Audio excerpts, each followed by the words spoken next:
हरिओम.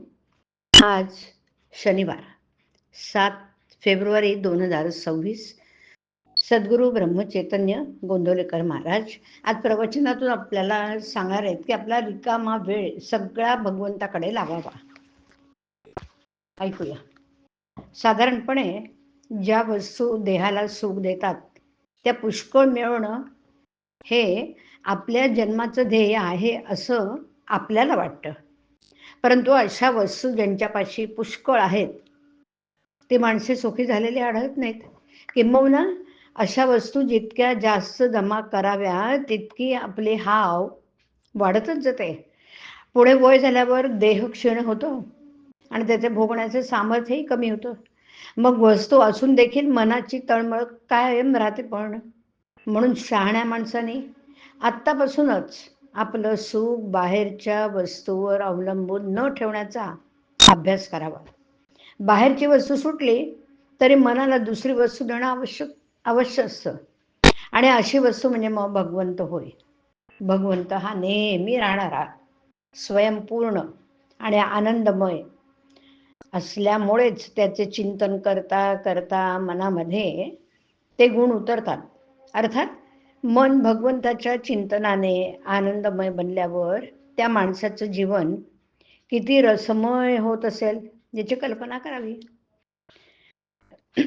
आपल्यासारख्या व्यवहारी प्रापंचिक माणसांना भगवंताचं चिंतन करण्यात एकच अडचण येते आणि ती म्हणजे व्यवहार आणि साधन यांची जोड घालणं. आपली अशी कल्पना असते की भगवंताचं चिंतन करणारा माणूस व्यवहार बरोबर करू शकत नाही. तुकाराम बुवांसारख्या परमात्मा चिंतनात बेभान झालेल्या पुरुषांची गोष्ट वेगळी. आपल्यासारख्या माणसांना आपला व्यवहार अत्यंत बरोबर केल्यानंतर जो वेळ उरेल तितका भगवंताकडे लावला तर आपण फारच प्रगती केली असं म्हणता येईल. खरं पाहिलं असता सध्या जेवढा रिकामा वेळ आपल्याला मिळतो तितका सगळा आपण भगवंताकडे लावत नाही. आणि म्हणून दिवसातून काही वेळ तरी अत्यंत नियमाने भगवंताच्या नामस्मरणात घालवायचा आपण निश्चय करावा. नामाच्या आड सर्वच गोष्टी येतात.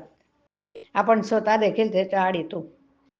तेवढं सांभाळावं आणि जगाच्या नादी फारसं न लागता आपलं नाम चालू ठेवावं. शिवाय देवासंबंधीची फक्त संतांनी लिहिलेली पुस्तकं रोज थोडी वाचावी, त्यावर मनन करावं.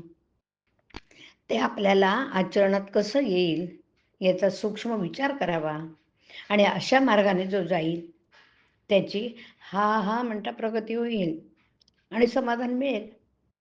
समाधान हीच खऱ्या आनंदाची खूण आहे. हरिओम. हरिओम तत्सत. हरिओम.